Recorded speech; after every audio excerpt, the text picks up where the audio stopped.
ये अर्थशास्त्र के जो बुनियादी सिद्धांत होते हैं उन पर हैं। हम्म। और ये साफ तौर पर हिंदी माध्यम के छात्रों के लिए बनाए गए हैं। तो हमारा काम है इन नोट्स की तह तक जाना और इसमें जो सबसे जरूरी जानकारी है उसे निकालना। बिल्कुल। और इन नोट्स को देखकर ऐसा लगता है कि हम एक तरह से भारतीय अर्थव्यवस्था का एक्सरे देख रहे हैं। एक्सरे दिलचस्प है। हाँ, पहले हम शरीर के दो बड़े हिस्सों को समझेंगे, फिर उसके डीएनए की जांच करेंगे और फिर एक एक अंग का विश्लेषण करेंगे। ये तो बहुत ही दिलचस्प तरीका है इसे देखने का। चलिए तो फिर इस एक्सरे की पहली तस्वीर देखते हैं।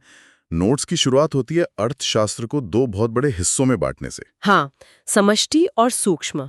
मैक्रो और माइक्रो इकोनॉमिक्स। और देखिए, ये विभाजन ही सब कुछ समझने की नींव है।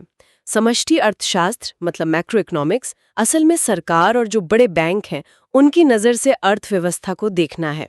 ये बड़े पैमाने की बातें हैं। अच्छा, मतलब जब हम अखबार में पढ़ते हैं कि महंगाई दर बढ़ गई या देश की जीडीपी ग्रोथ धीमी हो गई बिल्कुल, या फिर बेरोजगारी एक बड़ी समस्या है, तो वो सब समष्टि अर्थशास्त्र की बातें हुई। एकदम सही।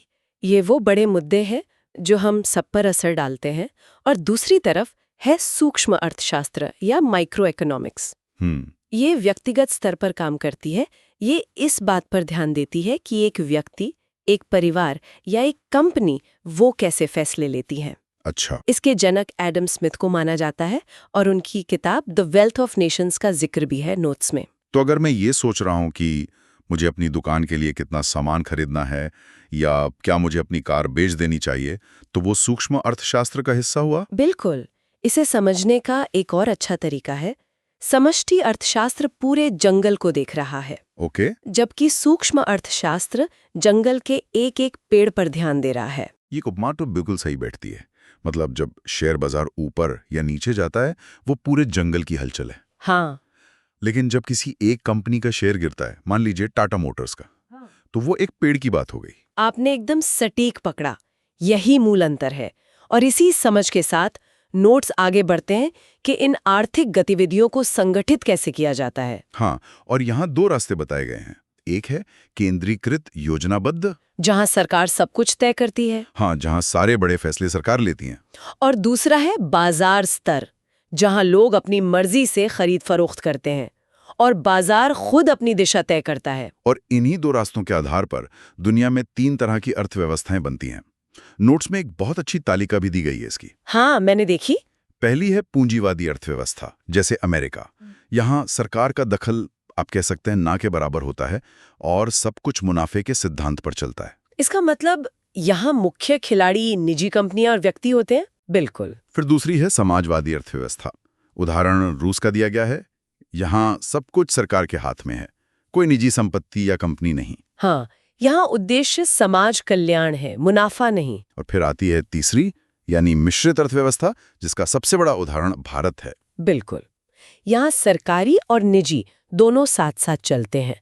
आपको सरकारी स्कूल भी मिलेंगे और प्राइवेट स्कूल भी, सरकारी अस्पताल भी और प्राइवेट भी। इस तालिका में एक बहुत महत्वपूर्ण बिंदु है आय का वितरण। नोट्स कहते हैं कि पूंजीवादी व्यवस्था में यह बहुत असमान होता है, समाजवादी में समान और मिश्रित में कम असमान। इसका असल जिंदगी में क्या मतलब है? देखिए, इसका मतलब है कि एक शुद्ध पूंजीवादी सिस्टम में अमीर और गरीब के बीच की खाई बहुत गहरी हो सकती है। अच्छा, क्योंकि जिसका आइडिया चलेगा वो बहुत पैसा कमाएगा और बाकी शायद पीछे छूट जाए। समाजवादी में सरकार कोशिश करती है कि सबको बराबर मिले, जिससे असमानता कम हो, लेकिन शायद विकास की रफ्तार भी धीमी पड़ जाए। और भारत जैसी मिश्रित अर्थव्यवस्था वो बीच का रास्ता अपनाती है, विकास भी हो और सरकार कल्याणकारी योजनाओं से असमानता को कम करने की कोशिश भी करे। और यहीं पर 1991 के एलपीजी सुधारों का जिक्र आता है। ये बस एक लाइन में लिखा है, पर ये तो भारत के लिए एक बहुत बड़ा मोड़ था, है ना? बहुत बड़ा। 1991 से पहले भारत में लाइसेंस राज था।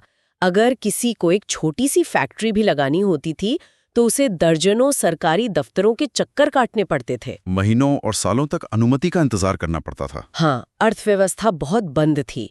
एलपीजी यानी उदारीकरण, निजीकरण और वैश्वीकरण ने उस सिस्टम को बदला और बाजार के लिए दरवाजे खोल दिए। आज हम जो भी बड़ी भारतीय कंपनियां या विदेशी ब्रांड्स देखते हैं वो सब उसी बदलाव की देन है। तो ये समझना बहुत जरूरी है। अच्छा, अर्थव्यवस्था के इन बड़े मॉडल्स को समझने के बाद नोट्स एक बहुत ही जमीनी उदाहरण पर आते हैं। सार्वजनिक और निजी वस्तुएं। हाँ, कार और सड़क का उदाहरण। बिल्कुल। ये एक क्लासिक उदाहरण है जो दो मुश्किल अवधारणाओं को बहुत आसान बना देता है, प्रतिद्वंदिता और बहिष्कृत करना। राइवलरी और एक्सक्लूडेबिलिटी। हाँ, एक निजी वस्तु जैसे आपकी कार में ये दोनों गुण होते हैं। प्रतिद्वंदिता का मतलब है कि अगर आप अपनी कार चला रहे हैं तो उसी समय कोई और उसे नहीं चला सकता। और बहिष्कृत का मतलब है कि आप किसी को अपनी कार इस्तेमाल करने से रोक सकते हैं।